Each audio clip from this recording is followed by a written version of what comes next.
ওয়াহিদ, ওয়াহিদ অর্থ এক। ইসনান, ইসনান অর্থ দুই। আসসালামু আলাইকুম ওয়া রাহমাতুল্লাহি ওয়া বারাকাতুহু। কেমন আছেন আপনারা? আজকে আমি আপনাদেরকে আরবি গণনা শিক্ষা দিব। শুরু করতেছি তাহলে। ওয়াহিদ, ওয়াহিদ অর্থ এক। ইসনান, ইসনান অর্থ দুই। সালাসা, সালাসা অর্থ তিন। আরবাআ, আরবাআ অর্থ চার।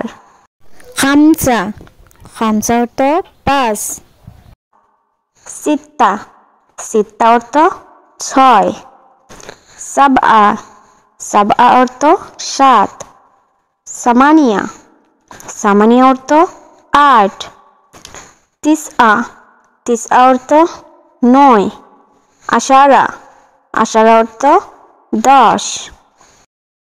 বাচ্চারা, আপনারা নিশ্চয়ই বুঝতে পেরেছেন আরবি গণনাগুলা সুন্দরভাবে বুঝিয়ে বললাম। যদি না বুঝে থাকেন তাহলে আবার প্রথম থেকে শেষ পর্যন্ত দেখুন। আজকে তাহলে এই পর্যন্তই। আল্লাহ হাফেজ। আসসালামু আলাইকুম। Like, share and subscribe.